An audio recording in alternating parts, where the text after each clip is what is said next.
how you feeling is the place to start here. I'm feeling a little bit better. It's getting better. I'm getting better day by day, but I got a few more days, so I'm gonna just continue to attack the rehab and see where it leads me. And do you feel, obviously you didn't practice yesterday, back out there today, do you feel you're trending in the direction that you'll play on Sunday? For sure.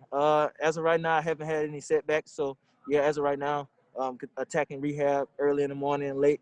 Once we get out of meetings and stuff. So I'm doing everything I could to be the best version of myself come Sunday. So we'll see. Sunday, you will be, at least in some part, facing a familiar guy in DeAndre Hopkins. How would you describe the battles that you guys have had early in your career? Oh, man, it's fun. Whenever you can go up against a caliber guy like that, it brings the competitiveness out of you. What to expect the whole week. You're going to get targeted. And, no matter what, if you got them covered or not, the ball still is going to come, so you have to finish. So those are the type of things that make me thrive. I thrive in moments like that, in situations like that, where I know that coming to the game, no matter what, that I'm going to have opportunities to make plays on the ball. And it's just going to be up to me to make those plays, just knowing going up against a caliber guy like that, you're not going to shut him out, but you just got to try to limit the damage that he does to our defense. And I feel like if I do that, be able to do that, I'll give our team put our team in a good situation where we can take advantage of some things. Bill, how were things different for him in Arizona than they were when you faced off against him in Houston? Well, in Houston, he was the number one read on pretty much every play, but Kyler Murray does a great job of, looking for other guys too and making it more difficult to hone in. So I feel like, he's the number one guy, but Kyler Murray does a great job of, not locking in on him each and every play, each and every pass attempt. So I think that would make it more difficult to defend those guys now. Appreciate it. Thanks, Trey. I appreciate it. Hey, Trey. Heather Prusak here. Good to see you. How you doing, Heather? Good. Speaking of DeAndre, going up against a guy, that caliber of a player, does it help when you're preparing for him the third time around that you have seen him already twice now in your career?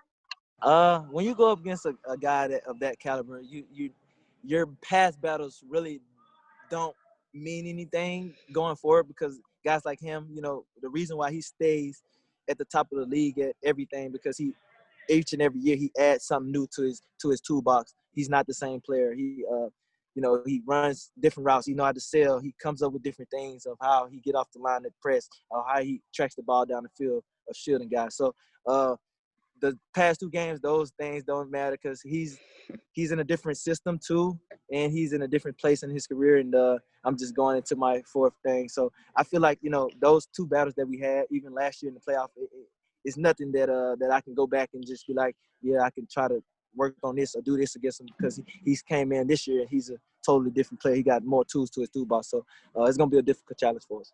Looking at some of the other weapons that Kyler Murray has in the passing game, you look at a guy like Larry Fitzgerald, future Hall of Famer, even Christian Kirk has been one of his favorite targets the past couple of games. What do you see, just from that receiving core as a whole that Murray has at his disposal, and how dangerous it can be?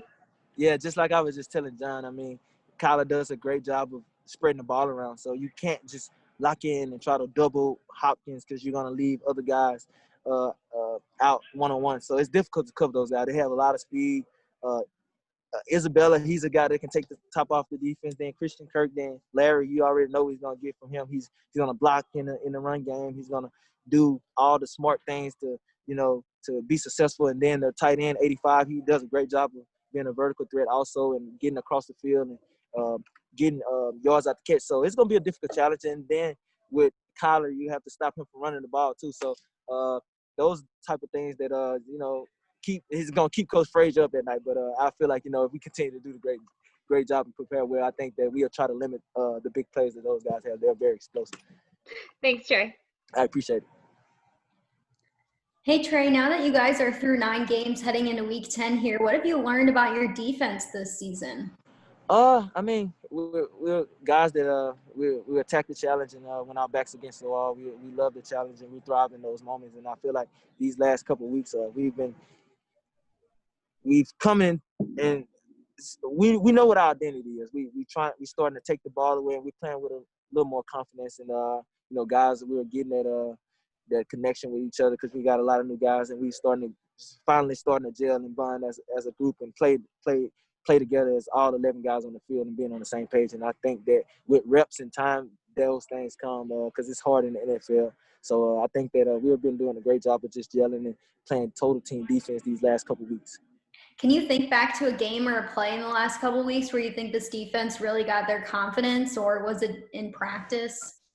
I don't know. I think just over time, and I think the Jets game was one of the games that gave us a little bit of confidence, and then the next week we got a little bit more against New England, and then I think last week was something that we can build off of, gave us a little bit more confidence. So we got to continue to build because we're still not there yet, but I think that if we continue to prepare and gel the way we continue to gel and play team total defense, that I think that we continue to get better and better when it really matters.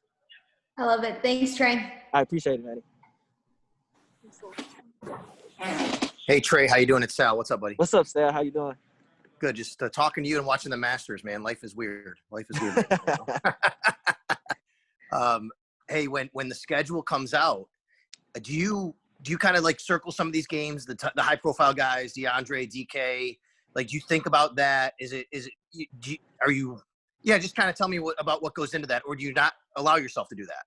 Nah, I can't, because that'll be skipping over opponents that we got before those guys. So I think that I do a great job, and Coach McDermott does a great job of keeping us at the task at hand. So, DK last week, so that was on my mind last week. So DeAndre Hopkins is on my mind this week.